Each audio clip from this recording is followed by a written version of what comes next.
Welcome to Spilly on the Rocks. It is Friday, May 2nd. And last night, great win for the Rockies, back-to-back wins. It's the first time this season the Rockies have had back-to-back wins. It was in San Francisco against Justin Verlander. A couple of fun notes about yesterday's game. I'm actually in Pittsburgh, getting ready to do a Pittsburgh Pirates San Diego Padres game for Apple TV.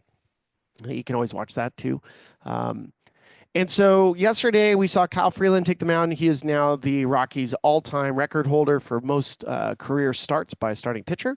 So that's fantastic to see a Denver native as that record holder. If you watch that game, a couple things that stood out. The Rockies ended up coming from behind. Fantastic. They were losing to the San Francisco Giants. And one of the Rogers brothers, there's two Rogers brothers, there's Taylor and Tyler. Tyler's a submariner right-hander, and Taylor is a left-hander. I believe Taylor is now with the Cincinnati Reds. We didn't see him last week when the Reds were in town. But Tyler Rogers, both kids are from Colorado too. Their parents were firefighters, so they came from like a long lineage of firefighters, which is great. I love the Rogers story. They are fantastic. Pair of twin brothers, they're basically identical, except they throw from different sides. And one says he's more handsome than the other. Leave that for debate. So, anyways, the Rockies come from behind. The thing that stood out in yesterday's game is Zach Agnos. So Zach Agnos now has two career saves, and he has had them both this week. Had it for the win against the Braves on Wednesday, and then had one yesterday. So back-to-back days with the save. Fantastic. Agnos' story is really crazy. His grandfather has the baseball lineage. I believe he played for the Washington Senators. I'll have to double check with that. But Agnos lost his father in 2021 to COVID. He was a college player and basically lost his dad. His dad was fighting and ended up passing away. Really sad story. We interviewed his mom when they were in town when he made his major league debut, and she just got super emotional. And it was food for the soul. Because you can understand like the heartache of imagining your son making it to the big leagues and not having an important family member there. So obviously, with a heavy heart, we're watching this guy make his major league debut, and he has this story with him. And he's been a great kid, really great kid. Small in stature, was a two-way player in college. Actually had an inning in defensive. He played defense at third base in a minor league game. But the story's great. Strike thrower, throws hard, split finger, perfect combo for Coors Field. Talk about this all the time. So I like it. I think the Rocks are starting to get their mojo back. And, another big hit yesterday came off the bat of Ryan McMahon. He was 0 for 35, which is a franchise record. Not a good stat to be in. He passed Desi Relaford on Wednesday. And then in his 35th at bat, ends up hitting a homer off Justin Verlander to dead center. Really good story. McMahon's been grinding his butt off. But that's another case where you think about, what the Rockies have done in the last couple of years as far as not trading.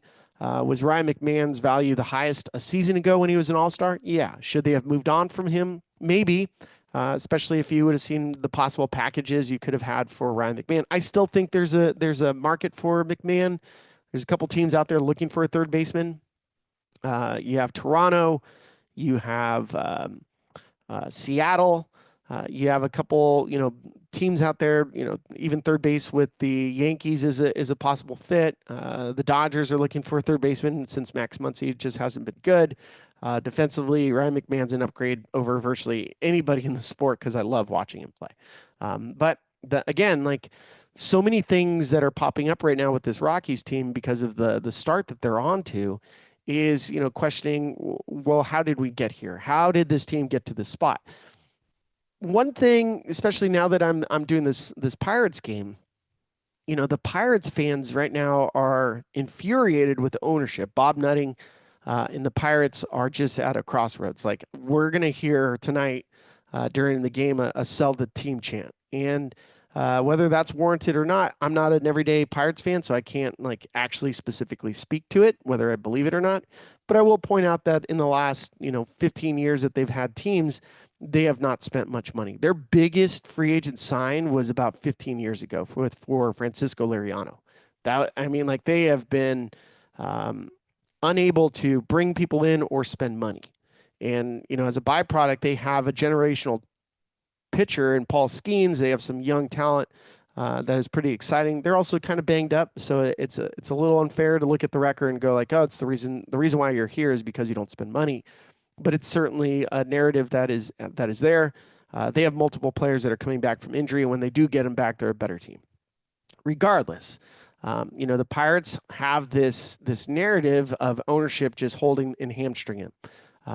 I think there's some truth to that. I've talked about this all the time on MLB Network Radio. If you've ever heard me talk about the business of baseball, I tell you, winning is expensive. It is not cheap. The average win above replacement. So I know there's people who are going to be like, Spilly, shut up with WAR. I don't like it. It doesn't matter if you like that stat or not. It's a valuable stat as far as measuring an organization. Teams are looking for players that are better than league average. League average is basically your minor league player making league minimum. So what is the value of a player that is better than a league average player? What is the value of an average major leaguer versus an above or slightly above average major league player? And the number that pops out is about $6 to $8 million for a win above replacement. Okay, so for a better player that helps you win, that's why if you have a player that's making league minimum, but he's a 4 or 5 win player, you are ecstatic. If you're a franchise, you're like, yes, okay, because now I got surplus value. I have a couple, league minimum players that are performing above replacement value. And if you have multiple of those, then you can survive with a lower payroll. If you have 26 men on the roster and they're all above league average, you're great. You're golden. That doesn't happen. Doesn't happen. You don't have every single position filled out within your roster that is above league average. It's just not going to happen, regardless of what your team is or your philosophy. Even the Dodgers couldn't do that. So they find players that can give them a surplus value. They are willing to spend money to have a player like a Mookie Betts, who is going to be, a $28 million player, which is a lot of money. We're not saying that he's not, but then he gives you 6 to 8 wins. So he is above, if you were to go 6 wins times 8, that gives you an idea. So if his contract is $30 million, and he is making you, he's around $40 million to $45 million in value, then you have a $15 million surplus value. He is bringing you more wins than what you're paying. That's the calculus. That's the number. That's how it works. So in the case of the Rockies, you think about what they've spent.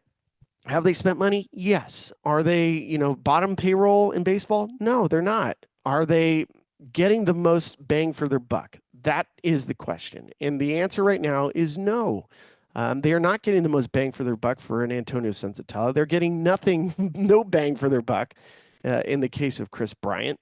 They're getting really like average bang for your buck when it comes to Kyle Freeland. It's still early. Give it time. I mean, that contract, I believe, is around $15 million. So he has to be better than a 2-win player.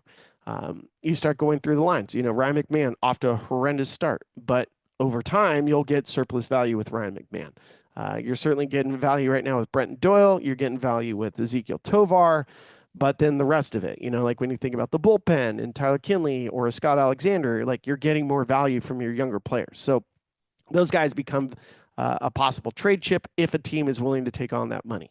So, overall for the Rockies, you look back in the last 5-10 years, you say the investment of the money that they have made, has it brought back winning players? Has it brought back players that are giving you a surplus value? The answer to that is no, they haven't. They have been like either even or well below. And then Chris Bryant one really sinks them. So in general, when you start thinking about, okay, ownership, changes that are necessary, one of the things that we talk about oftentimes is the low-hanging fruit, which is payroll. Stop looking at payroll. Payroll only tells you one portion of the story. That's the win above replacement part. The other side of the ledger is where I think a lot of teams need to focus a little bit more on, which is player personnel. What are you paying for your front office? What are you paying coaches? What are you paying for medical? What do you have all the technology? Because that is where teams like the Guardians overspend. That's where teams like the Brewers overspend, Blue Jays, the Dodgers are probably the top of the market there, Padres, like all these teams that are doing really well are also spending a ton of money to find these valued players from other organizations via draft, international free agents, or making trades, bringing somebody in from the outside, seeing what they're capable of doing, and then maximizing their output. That's where the Rockies have to focus on. And somebody asked me the other day, like, "Hey, Spilly, if you were to look at this current roster, for example, like Jordan Beck is swinging the bat really, really well. Jordan Beck was a compensation pick. So there's a competitive balance pick that the Rockies had back in 2022. That pick was for Jordan Beck. Now, the way that those picks work is bottom 10 in payroll and then bottom 10 in market size. So the Rockies fall in line with that. So they got a compensation pick. They did a good job at drafting Jordan Beck. The other question was, what about the players that they didn't trade? For example, Trevor Story. Now, there's all sorts of rumors out there that when Trevor Story was still a Rocky, come trade deadline, there was the possibility that Trevor Story could have been traded to the Mets, and the Mets would have traded Pete Crow Armstrong. Pete Crow Armstrong ended up going to the Chicago Cubs because the Mets made that deal for Javi Baez. So Baez goes to the Mets. Mets trade Pete Crow Armstrong. Where the Rockies have got the same deal, I don't know. Were the Rockies asking for the same player? I don't know. Maybe. But that has certainly been floated out there. Pete Crow Armstrong would have been a better choice than what the Rockies took with their compensation pick, which at that time, this guy hasn't made it to the big leagues, and that is Sterling Thompson. Sterling Thompson is in the minor leagues, and to give you an idea, I'll show you this compensation pick level just so you know what I'm talking about. So here's Sterling Thompson. Here's the compensation pick. First round, first overall pick was Jackson Holliday. That was a good pick. He still hasn't really performed well. The biggest performer in this draft, there's only been a handful of guys to make it to the big league since 2022, and that's Zach Neto. Zach Neto, Angels did good with the 13th overall pick. He's almost an 8-win player. Fantastic. These are the other guys. So out of the entire draft, there's only been 7 players that made it to the big leagues with a total value of 5.2 wins above replacement. That is not great. So this is a draft that hasn't done well so far, but Jordan Beck made it to the big leagues as a compensation pick. Sterling Thompson is still in the minor leagues. So we'll see what ends up happening with Sterling Thompson. But to that point about Rockies drafts, somebody asked me, Spilly, can you look at the last, all the first round draft picks under the Rockies' current regime? And I said, sure. So I started looking at it, and it is disappointing when you see the first round draft picks that they've had that haven't done much. So first round picks, go back, Matt Rooney, didn't make it to the big leagues. Matt Harrington, Jason Nix, teammate of mine, really a cup of coffee. Chris Nelson, Chaz Rowe. He ended up playing for a bunch of years with the Tampa Bay Rays. Greg Reynolds, that was a second overall pick. Not a great career. Casey Weathers, Christian Friedrich, the Bird, Tim Wheeler, Pete Tiago, Kyle Parker, Tyler Nevin, Mike Minor, Brendan Rodgers. He actually won a Gold Glove. Was a pretty good player. Robert Tyler, Riley Pint, Grant Levine, and Ryan Rollison. There's no superstar. There's no impact. There's no, these are not players that they use to make trades. So unfortunately, if you were to look at that assessment for this is not good. So again, I'm not pointing out anything that is mean or that is intended to be personal. It's not. These are the facts. These are the facts. These are the numbers. These are the names. So again, like overall, look in the mirror type stuff. So that's where we're at. And for the Rockies, another game against the Giants tonight, then 2 more in San Francisco. They snapped a 13-game losing streak in San Francisco, which was great to see. I hope to see some wins. I'll be back in San Fran tomorrow morning.